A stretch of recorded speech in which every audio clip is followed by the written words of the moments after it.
કાર્નિવલમાં હાસ્ય કલાકાર જગદીશ પંડ્યાએ જોક્સ રજૂ કર્યા હતા। જગદીશ પંડ્યાની રજૂઆતથી કાંકરિયા કાર્નિવલમાં આવેલા લોકો હાસ્યથી લોટપોટ થયા। મેં કીધું ને, મેં કીધું બેટા પાસ થયો કે ના પાસ થયો, મને કે આપણા મામલતદાર નહીં રાવલ સાહેબ, મેં કીધું હા, મને કે રાવલ સાહેબ નો છોકરો ના પાસ થયો, રાવલ સાહેબ આ મેયર સાહેબ ઉપર આવી ને વાત એટલા જોક યાદ આવ્યો છે, ધ્યાનથી સાંભળો। મેં કીધું મારે ક્યાં રાવલના ઘરે ચાવલ માંગવા છે, તારું શું થયું ઈ કે આપણે તો જે કંપનીના શેરમાં ઇન્વેસ્ટમેન્ટ કર્યું હોય બેટા એના ભાવની ચિંતા હોય દીકરા, તારું થઈ ગયું। એટલે મને કે આપણા કલેક્ટર નહીં શર્મા સાહેબ, મેં કીધું હા, મને કે શર્મા સાહેબ નો ખેલ બોલું, શર્મા સાહેબ। મેં કીધું શર્માનું ભલે થયું, તું શર્મા તારું હું થયું ઈ કે ત્યારે મારો દીકરો બોલ્યો, મને કે મામલતદારનો નાપાસ થાય, કલેક્ટરનો નાપાસ થાય, તો તમે ક્યાં મેયર સાહેબ હતા તો હું પાસ થઈ જઉં, એમ કરીને ઘરમાં કરી ગયો। આ અદભુત છે, પણ હવે આ છેલ્લી ખરેખર છેલ્લી હો, કારણ કે મને જે સમય અમારા કલાકારો પાસે એકાદ હોય છેલ્લી છેલ્લી કરીને પણ હવે ઈમાનદારીથી છેલ્લી આઈટમ। અને આમાં થયું છે એવું કે આ બધા જ કલાકારો વન મેન શો ના કલાકારો આજે અહીંયા એવા કલાકારોને આમંત્રિત કર્યા છે કે દરેકને એમ લાગે કે હું કંઈક ઓછું બોલું છું, પણ સાહેબ એ રીતે આ આખો કાર્યક્રમ બધા સાથે મળી અને દીપાવીએ ને એની જ મજા હોય છે। એટલે ચિઠ્ઠી જવા દીધી રસોડામાં અંગ્રેજીમાં બોલવાની, કારણ કે જોખમ બધું રસોડામાં, ગેસનો સિલિન્ડર રસોડામાં, જીવતો સિલિન્ડર રસોડામાં, એનું નાનું સિલિન્ડર એ રસોડામાં, અને આવી કોઈ ચિઠ્ઠી આવે તો એ રસોડામાં। પણ ચિઠ્ઠી વાંચી અને મારા એકના એક ધર્મપત્નીએ જે અંગ્રેજી બોલવાના શ્રી ગણેશ કર્યા હતા, અમદાવાદના બહેનો સાંભળે તો ધનુરવા ઉઠે। મારો છોકરો ખાતો નહોતો ને તો કે મૌલિક તું ઈટ કરી, ઈટ એક આવડે, પાછી કે ઈટ નહીં કરે તો ગ્રો કેવી રીતે થશે, ગ્રો। મારો છોકરો કે મને નથી ભાવતું, તો કે ભલે તને ફાવે તે ટેક કર, પણ ઈટ કરી। આવું અંગ્રેજી 10 દિશામાંથી ચાલુ થયું છે। હું તો કાનમાં રૂના કુંબડા ભરાવીને ફરવા માંડ્યો, બધું આવું સાંભળવું એના કરતા તો બેરા મરી રહેવું સારું। પણ હવે રાત્રે ઉઠતી વખતે તો કુંબડા કાઢવા, રાત્રે સુતા હતા, છોકરો કે મમ્મી સ્ટોરી કે, તો કે નહીં ઘડિયાળમાં સી કર, મારી તો ઊંઘ ઉડી ગઈ।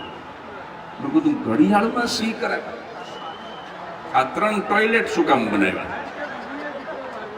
મને કે એમ નહીં, ઇંગ્લિશમાં બોલું છું, સી એટલે જોવું, ઘડિયાળમાં સી કર 11 વાગી ગયા। આવતીકાલે મોર્નિંગ પડે એટલે સ્ટોરી કરીશ, તું 2 આંખો બંધ કરીને સ્લીપી જા। અરે તારી માનું સ્લીપી જા એમ કે નહીં તો માં દીકરો સ્લીપી ગયા, હું 18 દી સુધી સ્લીપી ન હોય, કારણ કે ઊંઘી જાનું સ્લીપી જા કરે। કેમ સ્લીપી જાઉં? બજારમાં જાય, અંગ્રેજીમાં રજા લે, હું બજારની અંદર ગોવું એટલે હું તો કોઈ જાઉં, તમ તારે તમને ઠીક પડે ત્યાં સુધી ગોઈ જા, તમ તારે કાયમ ને માટે ગોઈ જા, પણ એ કાયમ ને માટે ગોય જ નહીં, એ દાંતણ ને દૂધી લઈને પાછી આવે। પણ ઉમરામ પગ ન મૂકે, અંગ્રેજીમાં રજા લે, હું ઘરની અંદર કમો એટલે હું કહું કમી જાઉં, મારા લમણે લખાઈને આવ્યા છે।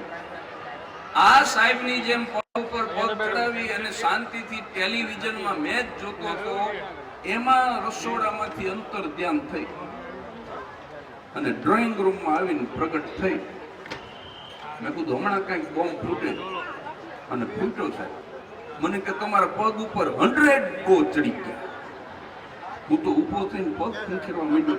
મેં કીધું શું ચડી ગયું? મને કે એમ નહીં, 100 ગો ચડી ગયા. પણ મેં કીધું 100 ગો એટલે શું? મને કે ઇંગ્લિશમાં બોલવાની ચીઠી ન થાય. 100 એટલે 100 અને ગો એટલે જા. 100 જા ચડી ગયા. મેં કીધું અત્યાર સુધી ખાલી પગ ઉપર જ 100 ગો ચડ્યા હતા.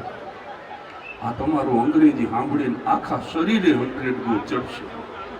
સાહેબ, શેરીમાં ઊભો ઊભો ચા પીતો તો પાછળ કોણ આવે છે દેખાય નહીં. મારા નસીબ નબળા, એક આખલો આવે ને એ પાછો રનિંગ આખલો, રનિંગ.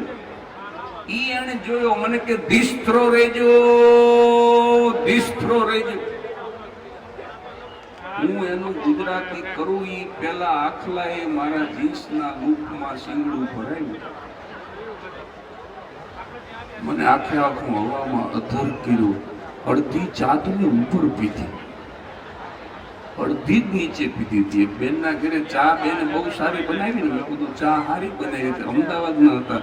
એને વિવેક કર્યો કે મને ખબર હતી તમને આદુવાળી ભાવશે, હાણસી ન મળી ને તો દાંતેથી ચાવીને નાખ્યું છે. અડધી ચા મેં ઉપર પીધી ને જેવી ચા પૂરી થઈ આખલાએ પછાડ્યો. આગળના 2 દાંત પડી ગયા, 50 ગ્રામ ધૂળ ખાઈ ગયો. મેં કીધું તમને દેખાતું તો તમારું મન કહેવાય નહીં. લે, મેં તમને કીધું ખરું દિસ્ત્રો રહેજો, પણ મેં કીધું આ દિસ્ત્રો રહેજો એટલે શું? મને કે ઇંગ્લિશમાં બોલવાની ચીઠી ન થાય. દિસ એટલે આ અને થ્રો એટલે ઘા. આઘા રહેજો, આઘા રહેજો. હવે મેં કીધું આખલો દિસ્ત્રો રે કે નો રે, પણ તમે દિસ્ત્રો રહેજો. અને જતા જતા એટલું કહેતો જઉં સાહેબ કે ઈ દિસ્ત્રો રે કે નો રે, પણ ગુજરાતી હાસ્ય રસિક જનતા, તમે ક્યારેય દિસ્ત્રો ન રહેશો સાહેબ, તમે ક્યારેય દિસ્ત્રો ન રહેશો. તો કાંકરિયા કાર્નિવલમાં જાણીતા લોક ગાયક ફરીદા મીરે પણ પોતાની પ્રસ્તુતિ રજૂ કરી અને ઉપસ્થિત લોકોને મંત્રમુગ્ધ કર્યા.